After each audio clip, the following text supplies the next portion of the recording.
여러분들 편하셨습니까? 우리 유초등부 어린이들 암송해 주셔서 감사합니다. 가장 복 있는 사람은 하나님 말씀을 마음에 품고 사는 사람인 것을 우리가 알게 됩니다. 또 성경도 그걸 얘기하고 있죠. 그래서 주님께서 신명기에서 말씀을 마음에 새기라 이렇게 명령을 하시고 또 다른 명령을 하십니다. 어떤 명령을 하시냐면은 그 말씀을 네 손목에 메고 미간에 붙이고, 미간은 이제 눈썹과 눈썹 사이죠. 유대인들은 이 미간을 통해서 지식이 들어가고 지혜가 들어온다고 이렇게 여겼습니다. 그래서 지식의 문이다 이렇게 얘기할 정도로 미간을 중요시 여겼습니다. 손목에 메고 미간에 붙이고 문설주에 붙이고, 그러니까 밖에 나갈 때 말씀을 볼 수 있도록 하고, 또 들어올 때 바깥문에 붙이라, 네 군데 이 말씀을 붙이라고 이렇게 명령하고 있는 것을 볼 수가 있습니다. 우리 어린이들이 어려서부터 암송을 하고 하나님 말씀에 마음을 둘 수 있다는 것이 복된 인생의 시작인 것을 우리가 생각하게 됩니다. 감사를 드립니다. 일부 선생님들은 그 립싱크 하는 거 제가 본 것 같은데요. 잠깐 기억이 안 난 거겠죠? 암송을 하셨는데.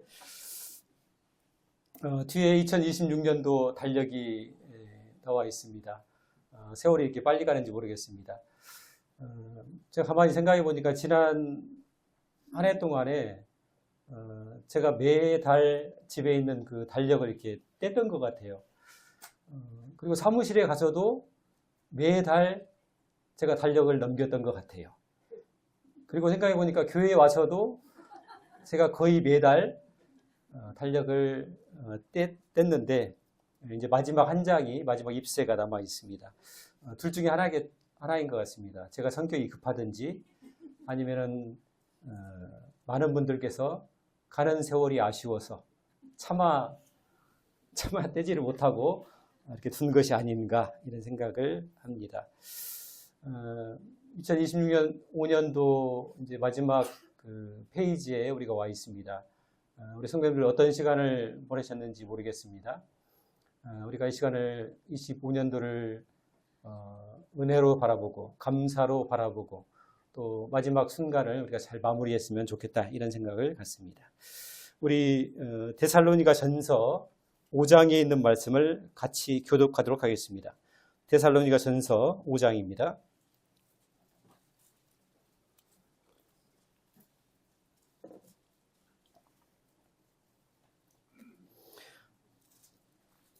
데살로니가전서 5장 16, 17, 18 세 절을 같이 읽도록 하겠습니다. 데살로니가전서 5장 16절부터 18절까지입니다. 같이 읽겠습니다. 시작. 항상 기뻐하라. 쉬지 말고 기도하라. 범사에 감사하라. 이것이 그리스도 예수 안에서 너희를 향하신 하나님의 뜻이니라. 우리 성도님들 잘 아시는 말씀입니다. 혹시 성도님들 이 말씀을 대하실 때 어떤 생각이 드십니까? 어떤 마음이 드실까요? 아마 이 말씀을 붙들고 내가 순종해 봐야겠다 이렇게 살아오신 분들은 아마 이런 결론에 이르게 될 것입니다. 이것이 가능한가? 이런 질문을 하게 될 것 같습니다. 그냥 주님께서 우리에게 어찌됐건 기뻐해라, 그냥저냥 기도해라, 감사하면서 살아라 이렇게 말씀을 하셨으면 우리에게 부담이 좀 덜할 텐데, 문제는 앞에 있는 부사들입니다. 어떻게 기뻐하라고요? 항상 기뻐하라. 어떻게 기도하라고요? 쉬지 말고 기도하라. 그냥 감사가 아닙니다. 어떻게 해요? 범사에 감사하라. 모든 상황에 감사하라고 말씀하고 있습니다. 그래서 가끔은 이 말씀이 너무 이상적인 것이 아닌가, 아니면 비현실적인 말씀이 아닌가 이런 생각을 갖습니다. 우리가 하나님의 말씀을, 하나님께서 이렇게 말씀하신 이유를 다 이해할 수는 없습니다. 다만 우리 하나님은 우리에게 가장 복된 길을 말씀하시는 분이기 때문에 우리가 이 말씀을 하나님의 명령으로, 하나님의 부탁으로, 하나님의 의지로 바라볼 필요가 있다고 하는 것입니다. 오늘 본문의 말씀이 어떤 상황에서 주님의 교회에게, 성도들에게 주어지고 들려졌는지 이것을 좀 살펴보고자 합니다. 데살로니가는 어떤 도시냐면은 사도행전 17장에 보시면은 데살로니가 교회가 어떻게 시작되었는지를 간략하게 설명을 하고 있습니다. 데살로니가는 그리스에 있는 그 고대 도시입니다. 지금도 있고요. 데살로니가는 그 사도 바울께서 2차 전도여행 때 방문했던 도시입니다. 그리스 성도들, 우리가 살면서 그리스를 갈 일이 거의 없죠. 그리스가 이 반도처럼 생겼습니다. 우리나라하고 거의 비슷합니다. 반절이 섬이에요. 북쪽만 대륙과 연결되어 있고 동서남쪽이 이 섬입니다. 반도입니다. 이 그리스를 반절로 딱 나누면은, 우리나라 같이 반절로 딱 나누면은 이 북쪽을 가리켜서 마케도니아라고 얘기를 하고 남쪽 지역을 아가야 지역이라고 얘기를 합니다. 그리고 이제 남쪽에 이 아가야의 수도가 어디냐면은 우리가 잘 알고 있는 고린도입니다. 고린도. 그리고 북쪽에 중요한 도시들을 보면은 빌립보도 있고 데살로니가도 있습니다. 수도가 어디일까요, 선생님들? 그리스 북쪽의 마케도니아의 수도가 어디일까요? 데살로니가입니다.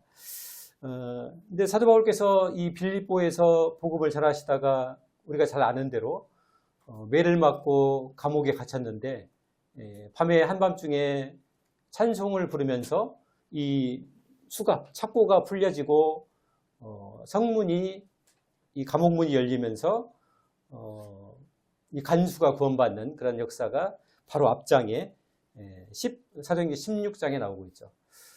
그리고 이제 그곳을 떠나가지고 사도 바울이 빌립보를 떠나가지고 데살로니가로 가서 복음을 전합니다. 유대인 회당에서 약 3주간 복음을 전하게 됩니다. 성경은 그 장면을 이렇게 표현합니다. 새 안식일에 성경을 강론했다.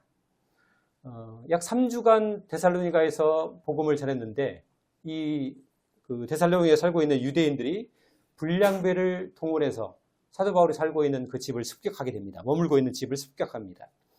그래서 사도 바울이 겨우겨우 이 몸만 빠져나와가지고 다른 도시로 이렇게 이동하게 됩니다. 그 도시가 어디냐면 베레아입니다. 베레아에서 70만 국 끝에 베레아의 당도에서 그곳에서도 이제 복음을 또 전하기 시작했습니다. 근데 얼마 지나지 않아서 이 데살로니가에서 사도 바울을 쫓아냈던 그 유대인들이 베레아까지 쫓아와가지고 또 한바탕 난리를 피웁니다. 성도들, 이 데살로니가에서 베레아까지 거리가 대략 얼마나 됐냐면은 약 70km가 약간 넘는 거리입니다. 70km면은 남원에서 어디쯤 될까요? 삼내나 익산 정도 되는 거리거든요. 그 사람들이 그 승용차를 타고 왔을 리도 없고 그 먼 거리를 복음을 저해하기 위해서, 진리를 막기 위해서 그 먼 거리를 쫓아온 것입니다. 성도들, 마귀는 복음을 막고자, 진리를 막고자 얼마나 집요하고 끈질기게 활동하는지 우리가 알 수가 없습니다. 마귀는 복음을 두려워합니다.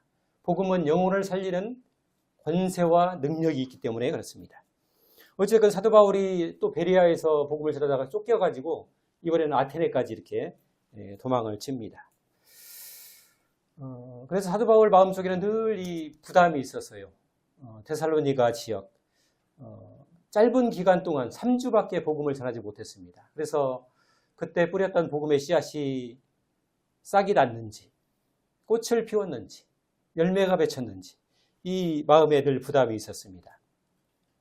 복음을 제대로 전해주고 왔어야 되는데 아쉽다 이런 마음이 있었고, 그때 말씀을 들었던 사람들이 구원받았는지 열매가 있는지 알 수가 없었습니다. 내가 좀 더 그때 좀 박해를 당하더라도 목숨을 걸고라도 그때 복음을 좀 더 전하고 그 사람들을 믿음의 반석 위에 세웠어야 되는데 이런 아쉬움이 늘 있었습니다.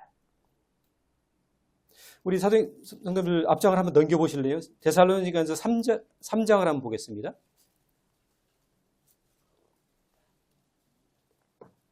3장 1절입니다. 자, 사도 바울이 이제 얘기하는 겁니다. 이러므로 우리가 참다 못하여 우리만 아덴에 머물기를 좋게 생각하고 우리 형제 곧 그리스도의 복음을 전하는 하나님의 일꾼인 디모데를 보내노니 이는 너희를 굳건하게 하고 너희 믿음에 대하여 위로함으로 이렇게 하고 있죠. 자, 이 말씀이 무슨 말씀이냐면 우리가 참다 못해서 우리는 아테네에 머물고 디모데를 데살로니가로 보내기로 결정했다. 이렇게 얘기를 하고 있는 것입니다. 사도 바울이 얼마나 이 데살로니가에 있는 사람들, 그때 복음을 들었던 그 사람들이 어떻게 됐을까? 궁금해서 참다 못했다. 이렇게 표현하고 있죠. 5절을 또 한번 보겠습니다. 5절에 보시면 이러므로 나도 참다 못하여 너희 믿음을 알기 위하여 그를 보내었노니 그가 누구일까요? 디모데입니다. 이는 혹 시험하는 자가 너희를 시험하여 우리 수고를 헛되게 할까 함이니. 두 번이나 사도 디모데 바울은 참다 못했다 이런 표현을 쓰고 있습니다. 마치 엄마가 젖먹이 아이를 두고서 먼 길을 떠나온 이 애타는 마음으로 애통하는 마음으로 사도 바울이 이 데살로니가에 있는 성도들을 바라보고 있는 것입니다. 그래서 디모데야, 비교적 젊죠. 디모데야, 네가 데살로니가에 가서 그때 복음을 들었던 사람들이 어떻게 되었는지 좀 알아봐라. 이렇게 디모데를 보낸 것입니다. 근데 디모데가 금방 왔을까요, 성도님들? 지금 사도 바울이 아테네에 있고 데살로니가에 있는 곳까지 디모데를 보냈습니다. 그 거리가 대략 얼마냐면은 480km입니다, 성도님들. 서울에서 부산을 우리가 대략 400km를 잡지요. 근데 480km를 디모데가 아테네에서 데살로니가까지 다녀와야 합니다. 디모데가 빨리 왔을까요? 아니요. 기다리는 사람에게는 시간이 더디 갑니다. 학수고대하고 디모데가 이제나 저제나 기다립니다.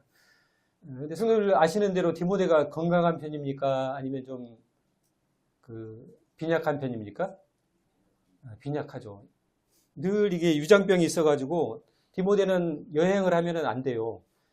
여기서 이제 살다가 다른 도시에 가서 물갈이를 하면은 속이 뒤집어집니다. 그래서 며칠 알아 누워야 되고 그랬던 것 같아요. 근데 디모데를 기다려도 안 오고 안 오다가 드디어 이제 디모데가 돌아왔습니다. 그리고 디모데가 사도 바울에게 놀라운 소식을 전해줍니다.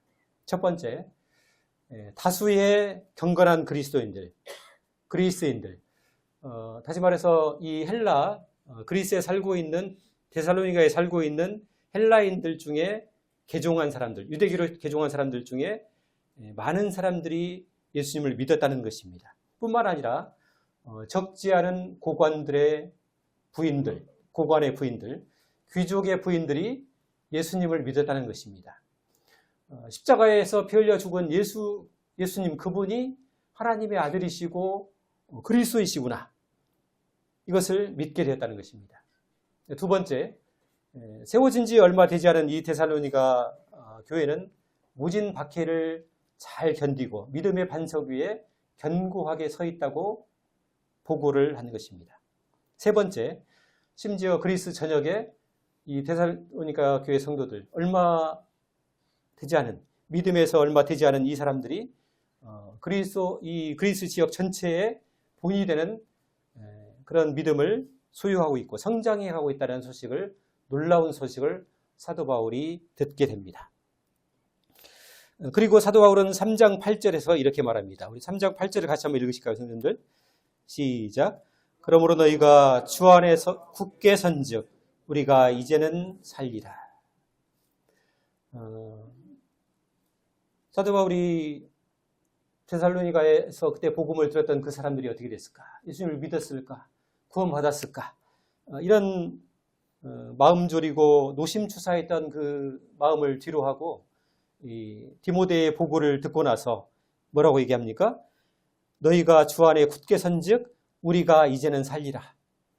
우리가 이제 살 것 같다. 아이고 이제 살 것 같네. 이 얘기를 사도 바울이 하고 있습니다. 성도들, 고관의 부인들, 귀족의 부인들이 예수님을 믿는 것이 쉬울까요? 가난한 사람들은 잃을 것이 별로 없습니다. 하지만 신분이 높은 사람들, 가진 것이 많은 사람들은 잃을 것이 많죠. 쉽지 않습니다. 이런 사람들이 예수님을 믿게 되면은 자기가 누렸던 혜택이나 기득권을 포기하거나 또는 박탈당하게 됩니다.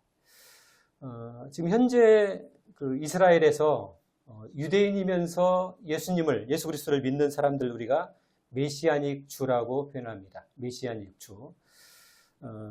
근데 유대인 사회에서 예수님을 믿게 되면은 말할 수 없는 박해가 가해집니다. 심지어는 가장 먼저 가족들로부터 배척을 받고 적대적으로 가족들이 반응하게 됩니다. 사회 공동체 안에서 핍박과 경멸과 조롱을 당합니다. 그리고 현재 유대인 사회에서, 이스라엘 사회에서 메시아닉 주들은 어떤 핍박을 받느냐면은 시민권 취득이 어렵습니다. 공직에 나갈 수가 없어요. 두 번째, 과격한 유대인 단체로부터 실제적인 위협과 공격을 당하고 있습니다. 현대도 이럴진데 고대에 사도 바울이 활동하던 이 시대에 유대인이 예수 그리스도를 믿는다는 것은 목숨을 내어놓는 이런 박해를 감당해야 하는 상황에 있는 것입니다. 우리 3장 4절을 한번 또 보겠습니다. 여러분들 데살로니가전서 3장 4절.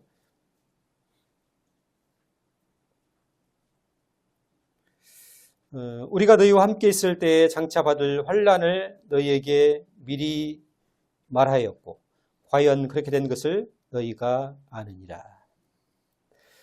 4절에 보시면 이렇게 말하죠. 우리가 너희와 함께 있을 때, 다시 말해서 사도 바울이 데살로니가에서 복음을 전할 때에 장차 받을 환난에 대해서 너희에게 말을 했다. 이렇게 이야기를 하고 있습니다. 사도 바울이 그 데살로니가 사람들에게 복음을 전할 때 이렇게 말하지 않았습니다. 여러분, 예수 믿으면 잘 될 겁니다. 병 낫고 부자 되고 자녀들 잘 되고 만사 형통할 겁니다. 이렇게 말하지 않았다는 것입니다. 예수 그리스도를 믿게 되면은 좋은 일들만 있지 않을 것입니다. 순탄한 일만 있지 않을 것입니다. 혼란과 핍박과 박해가 여러분에게 닥칠 수 있습니다. 이렇게 이야기했다고 하는 것입니다. 그리고 1장 6절에서는 또 이렇게 1장 6절로 한번 넘어가 보실까요, 선배님들? 데살로니가 전서 1장 6절.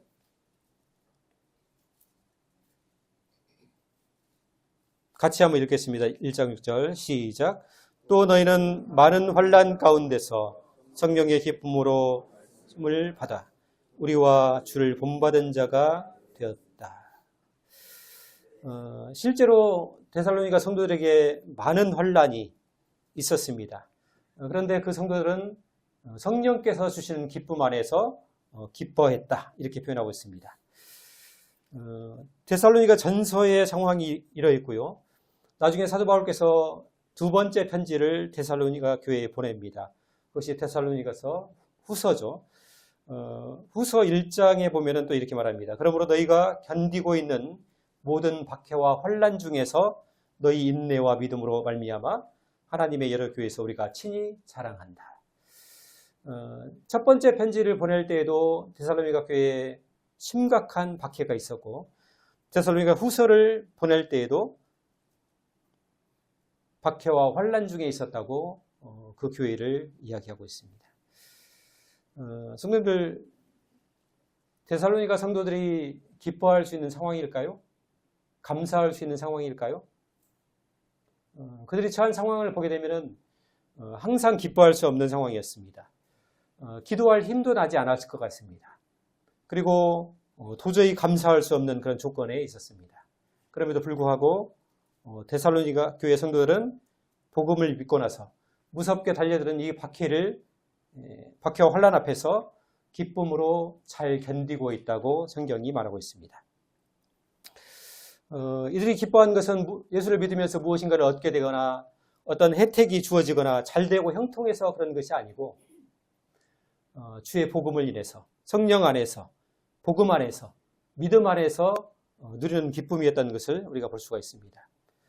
세상의 환경과는 관계없이 주님으로부터 오는 그 기쁨 안에서 복음 안에서 오는 그 기쁨을 이들이 소유하면서 누리고 있었다고 이야기를 하고 있습니다. 오늘 우리 다시 한번 5장으로 넘어가 보겠습니다. 5장 16절.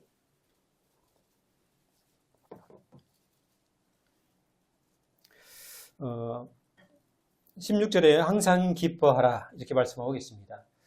이 말씀은 우리 인생 가운데 있는 수고와 슬픔을 부정하라, 무시해라 이런 말씀이 아닙니다. 하나님께서 우리의 수고와 인생의 슬픔을 모르시는 분이 아닙니다. 그럼에도 불구하고 우리가 항상 기뻐할 것을 주님이 말씀하십니다. 성경에서 말하고 있는 이 기쁨은 우리가 예수 그리스도 안에서 우리의 구원이 이미 확정되었기 때문에 기뻐하라고 얘기하고 있습니다. 또 우리가 어떠한 상황에 처하든지 간에 예수 그리스도 주님께서 우리와 함께 계시고 그분의 사랑이 변함이 없다는 것 때문에 기뻐하라는 것입니다. 세 번째, 주님께서 장차 이 땅에 강림하실 것이고 우리를 데리러 오실 것이고 또 주님께서 우리를 위해서 예비하신 나라가 우리에게 준비되어 있다는 이 변치 않는 진리 위에서 기뻐하라고 말씀하고 있는 것입니다. 우리의 구원과 예수 그리스도의 사랑과 장차 오실 그리스도의 강림을 앞두고 우리가 그 안에서 기뻐하라고 주님께서 말씀하고 계십니다. 근데 이 말씀은 사실 항상 기뻐해라, 범사에 감사하라 이 말씀은 초점이 어디에 있냐면은 이 초점이 우리의 행위 자체에 있는 것이 아닙니다. 예를 들어서 우리 인생을 살아가면서 우리가 맑은 날도 있고 흐린 날도 있고 바람 부는 날도 있죠. 우리가 살면서 남편과 아내 사이에 관계가 좋을 때도 있지만 때로는 다투기도 합니다. 근데 아내와 다투고 나서 다투는 중에 갑자기 이 말씀이 떠올랐어요. 항상 기뻐하라. 성도들 어떻게 하시겠습니까? 여보, 오늘 당신과 다투게 돼서 정말 기쁘고 감사해. 이렇게 말해야 될까요? 이렇게 하시면 안 됩니다. 아내의 혈압을 더 올리고 아내가 미친 거 아니야? 이렇게 할 수 있습니다. 아내와 싸우면 마음이 아프고 힘들죠. 그때는 애통해야 되죠. 기뻐할 수 없습니다. 근데 왜 말씀이 기뻐하라고 그랬잖아. 항상 기뻐하라고 했잖아. 왜 기뻐 안 해? 그래도 기뻐해야지. 순종해야지. 이런 의미가 아니라는 것입니다. 이 말씀은 우리의 존재에 관한 말씀입니다. 우리가 예수 그리스도 안에서 우리의 존재와 우리 인생의 근거가 되시는 예수 그리스도에게 초점이 맞춰진 말씀이라고 하는 것입니다. 항상 기뻐하라, 쉬지 말고 기도하라, 범사에 감사하라. 이것이 그리스도 예수 안에서 너희를 향하신 하나님의 뜻이니라. 18절을 보시면 성도님들 한번 보겠습니다. 범사에 감사하라. 이것이 그리스도 예수 안에서 너희를 향하신 하나님의 뜻이니라. 무엇 안에서 기뻐하라고 하는 것입니까? 그리스도 예수 안에서. 다른 번역에 보면 이렇게 말합니다. 그리스도 예수를 통해서 혹은 그리스도 예수를 힘입어서 감사하고 기뻐하고 쉬지 말고 기도하라고 말씀하고 있는 것입니다. 그래서 이 말씀은 예수 그리스도 안에서 우리의 존재를 이해하게 될 때 내가 어떠한 존재인가, 내가 하나님 앞에서 예수 그리스도를 통해서 내가 어떠한 존재인가를 이해하고 경험하게 될 때에 깨달아지는 말씀입니다. 그리스도 예수 안에서 존재의 변화와 인생의 변화를 경험한 사람만이 이 말씀을 이해할 수 있는 것입니다. 그래서 이 말씀은 예수 그리스도를 통해서만 이해될 수 있습니다. 여기서 만약에 이 말씀에서 예수 그리스도를 빼버리고 이 말씀을 우리가 순종하려고 이해하려고 하면은 이 말씀은 불가능한 말씀이고 어려운 명령이 되고 마는 것입니다. 성경이 말하는 기쁨은 우리의 환경이나 감정에 따라서 달라지는 것이 아니라 예수 그리스도 안에 있는 하나님의 사랑과 구원의 감격에 기초하고 있다. 이렇게 말하고 있는 것입니다. 성도 우리가 받은 구원이 얼마나 위대하고 놀라운 것인가를 우리가 이해할 필요가 있습니다. 이 세상의 어떤 것과도 비교할 수 없습니다. 우리가 가치를 잘 몰라요. 우리 눈이 어두워가지고 가치를 잘 몰라봅니다. 우리의 구원의 이 가치를 우리가 몰라볼 때가 있습니다. 두 번째, 쉬지 말고 기도하라. 인생에서 가장 중요한 우선순위, 하나님과의 관계를 말하는 것이죠. 그 시작, 하나님과의 관계의 시작은 바로 기도입니다. 얼마 전에 제가 그 남원에 몇 안 되는 그 공장들 중에 비교적 규모가 큰 공장을 방문을 했습니다. 제가 하는 일이 그겁니다. 소방서에서 그 남원에 하여튼 1년 동안 남원에 있는 거의 모든 업체를 돌아다닌 것 같아요. 학교, 뭐 관공서, 공장 다니고 있으면서 여러 사람을 만납니다. 근데 큰 공장에 방문을 했는데 현관 로비에 큰 성경이 펴 있고 그 위에 액자가 하나가 걸려 있었습니다. 그리고 거기에 이런 글귀가 있었습니다. 하나님과 사람은 기도로 이어지고 사람과 사람은 사랑으로 이어진다. 이런 글귀가 있었습니다. 성도들 너무 멋있지 않습니까? 어떻게 이렇게 성경의 원리를 가장 잘 반영했을까요? 제가 사진을 찍어 왔어요. 너무 좋아서. 하나님과 사람은 무엇로 이어진다고요? 기도로 이어지고 사람과 사람은 사랑으로 이어진다. 기도는 하나님과 사람과의 관계를 이어주는 통로가 되는 것입니다.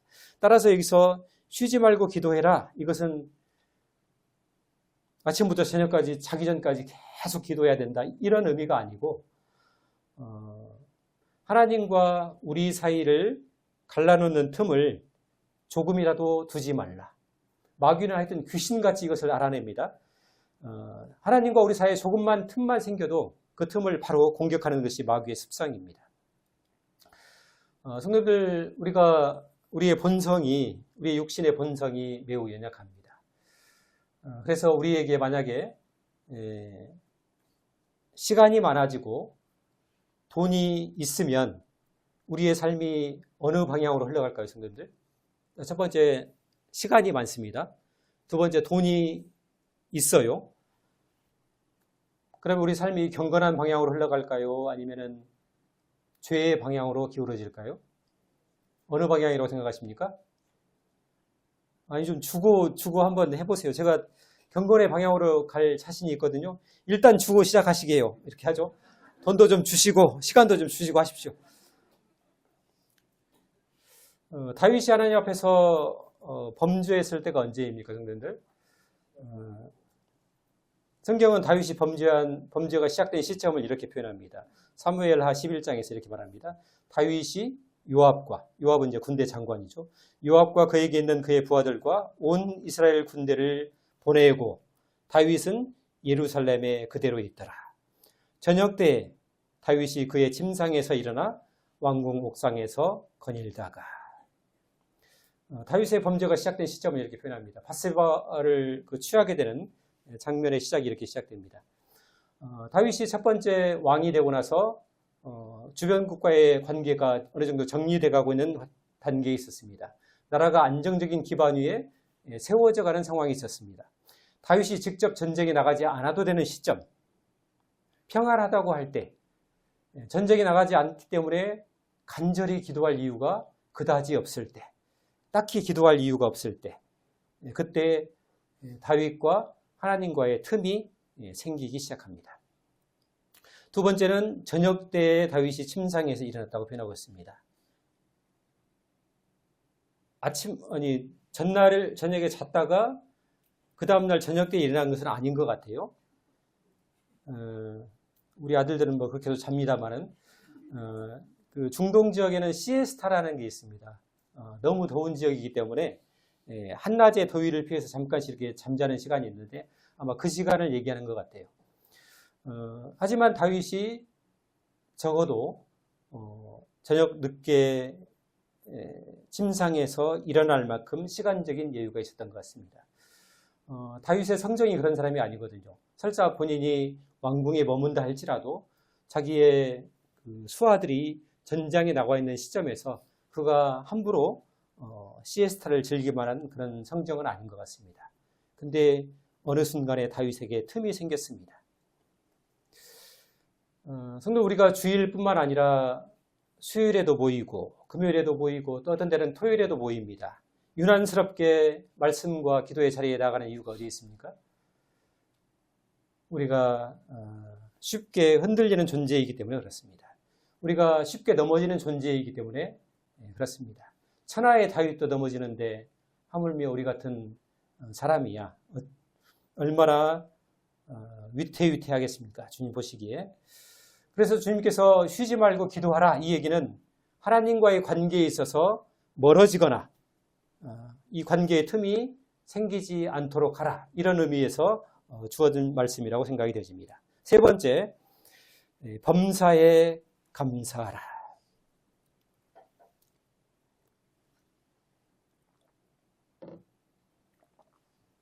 이 말씀은 범사에 감사라는 이 말씀은 삶의 관점과 인생의 관점에 관한 말씀입니다.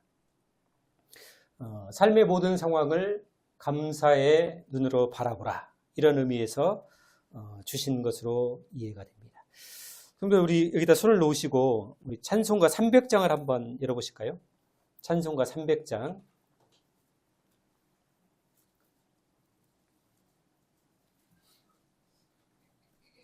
300장을 보시면은 우리의 삶을 그대로 반영하고 있는 것이 300장인 것 같습니다. 1절을 보시면요. 내 마음이 낙심되며 낙심이 나왔고요. 근심에 눌리고 또 캄캄하고 괴로움이 하나 정도 있습니까? 괴로움이 어떻게 해요? 많다고 표현하고 있습니다. 2절을 보실까요? 2절은 희망이 사라지고 친구가 나를 버립니다. 두려움이 있고 싸움이 맹렬합니다. 3절 번민이 가득 찹니다. 번민이 조금 있는 게 아니고 가득 차고 눈물이 흐르고 환란이 닥쳐와서 어려움을 당한다 이렇게 이해했습니다. 300장을 보면요 이것은 이건 불신자의 노래예요. 말 그대로. 아니 예수 믿는 사람이 이렇게 살아요? 불신자의 노래인 것 같아요. 근데 성도의 노래입니다. 성도들 여기 나오는 그 표현들 중에 혹시 나는 한 번도 경험해 본 적이 없다 하는 단어가 있을까요? 낙심, 근심, 눈물, 번민, 환란, 어려움. 이 중에 이게 난 뭔지 모르겠는데 낙심이 뭐예요? 낙심은 언제 하는 거예요? 뭐 이렇게 생각이 되는 게 있나요? 성도님께서 다 경험해 보신 것들이고 이 분야의 전문가들이십니다. 그리고 지금 현재 2025년 12월 마지막 페이지에 있음에도 우리 삶의 한 자리를 이것들이 딱 차지하고 있습니다. 우리가 날마다 눈을 뜨면 마주하는 현실이 바로 찬송가 300장의 내용입니다. 우리의 현실을 그대로 반영한다면 우리는 결코 감사할 수 없는 존재인 것을 볼 수가 있습니다. 근데 이제 후렴구에 가시면은 이렇게 말하고 있습니다. 그러나 주께서 함께하며 내 짐을 지시네. 그 은혜가 내게 족하네. 그 은혜가 내게 족하네. 앞에 있는 3절에 있는 모든 현실을 이기는 감사의 노래. 이것이 성도의 노래인 것을 볼 수가 있습니다. 시편 68편에서 다윗은 이렇게 말합니다. 날마다 우리의 짐을 주시는 주. 다윗도 그랬던 것 같아요. 날마다 다윗의 삶에 짐이 있었던 것 같아요. 그래서 이렇게 표현합니다. 날마다 우리 짐을 지시는 주, 곧 우리의 구원이신 하나님을 찬양할지로다. 우리 하나님께서 날마다 우리의 짐을 덜어주시고 대신 져주신다고 고백하고 있습니다. 성도님들, 감사는 우리의 삶을 축복하시기 위한 하나님의 방법입니다.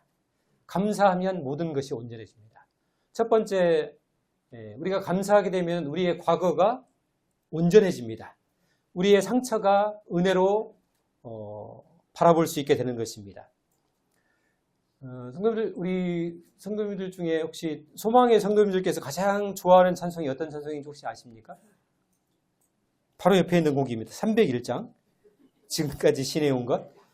300장 같은 인생을 살으셨어요. 우리 성도님께서. 우리 젊은 사람들보다 얼마나 치열하고 눈물 나는 배고픈 삶을 살았습니까? 300장이 절실하게 이해되신 분들은 소망의 성도님들이에요. 근데 이런 인생을 다 사시고 301장으로 바로 넘어가십니다. 뭐라고 얘기합니까? 그때는 먹고 사느라 정신이 없어서 몰랐는데 지나고 보니까 모든 것이 하나님의 은혜였다. 그래서 지금까지 지내온 것 주의 크신 은혜다. 이렇게 고백하는 것이죠. 그래서 301장은 소망의 성도님들이 좋아하는 찬송이 아니라 소망의 성도님들의 살아있는 간증이고 신앙 고백인 거예요. 하나님께서 내 삶의 굴곡진 고비마다 도우시고 보호하시고 인도하시고 공급하셨구나. 그것을 알게 된 것입니다. 그 하나님을 인정하고 그 하나님을 고백하는 것입니다. 이것이 감사입니다. 301장은 감사의 노래예요. 하나님께 나를 돌보셨구나. 그 굽이굽이 그 사연도 많은 인생길에서 나를 보호하시고 도우시고 인도하시고 공급해 오셨구나. 이것을 고백하는 것이 감사입니다. 또한 감사는 지금 현재와 미래, 현재와 미래는 항상 불안과 염려가 쌓여 있습니다. 어찌 될지 모르거든요. 근데 그 불안과 염려에 쌓이는 현재와 미래를 축복으로 바라보게 하는 것이 감사입니다. 감사는 지금 내가 처해 있는 상황과 상관없이 하나님께서 나를 가장 선한 길로 인도하실 것이다. 이렇게 하나님을 기대하고 바라보는 믿음의 고백이 되는 것입니다. 성도님들 말씀을 정리하겠습니다. 항상 기뻐해라. 쉬지 말고 기도해라. 범사에 감사하라. 이것이 그리스도 예수 안에서 너희를 향하신 하나님의 뜻이다. 이렇게 말씀하고 있습니다. 성도님들 하나님의 뜻이라는 것이 무슨 의미일까요? 하나님의 뜻이다. 이것은 하나님의 계획이고 성도를 향한 하나님의 계획이고 바람이고 하나님의 의지라고 말할 수 있습니다. 천지 만물을 창조하신 하나님께서 전능하신 하나님께서 성도를 향해서 뜻을 세우시고 계획을 세우셨습니다. 뭐냐면은 성도는 항상 기뻐해야 된다. 쉬지 않고 하나님과 기도해야 된다. 범사에 감사하는 존재가 되어야 된다. 이 계획과 의지를 전능하신 하나님께서 세우신 것입니다. 그리고 그 하나님께서는 무슨 일이 있어도 이 일을 성취하실 것입니다. 아마 하나님께서는 내가 반드시 성도의 삶을 항상 기뻐하고 쉬지 않고 하나님과 교제하는 존재로 범사에 감사하는 인생으로 돌려놓으시겠다. 이런 계획과 의지를 갖고 계시다고 말할 수 있는 것입니다. 그래서 이 말씀은 우리에게 부담이나 순종해야 할 무거운 명령이 아니라 은혜의 말씀이고 우리가 영광을 돌리고 감사해야 될 말씀으로 생각이 됩니다. 성도님들 올 한 해 동안 어떤 시간을 보내셨는지 모르겠습니다. 당연히 근심과 염려와 낙심이 있었을 것입니다. 번민과 눈물과 슬픔이 있으셨을 것입니다. 찬송과 300장의 상황과 다르지 않았습니다. 그 상황이 우리에게 늘 반복되고 있습니다. 그럼에도 불구하고 우리가 2025년 끝자락에서 우리가 이 말씀을 순종해서 주님, 제가 기쁩니다. 주님 때문에, 주님으로 인해서 기뻐합니다. 제가 아버지 하나님께 나아가서 항상 쉬지 않고 기도할 수 있는 은혜를 주셔서 감사합니다. 그리고 저 같은 존재를 불러서 범사에 모든 환경을 초월해서 감사할 수 있는 존재로 불러주시니 감사합니다. 이런 고백이 2025년 마지막 페이지에서 12월 마지막 이 달에 우리가 하나님께 고백할 수 있었으면 좋겠습니다. 이런 감사와 이런 기쁨과 이런 고백이 우리 성도님들 삶의 마지막 페이지, 12월의 마지막 페이지에 있었으면 좋겠다는 소망을 갖게 됩니다. 그렇게 12월 마지막 예배는 주님, 제가 주님으로 인해서 기뻐합니다. 아버지 하나님께 어느 때든지 나가서 쉬지 않고 기도할 수 있는 존재로 불러주셔서 감사합니다. 제가 어떤 상황에 놓이든지 감사할 수 있어서 고맙습니다. 주님의 은혜입니다. 이렇게 고백했으면 좋겠다, 이런 생각을 갖습니다. 이상으로 말씀을 정리하겠습니다. 감사합니다.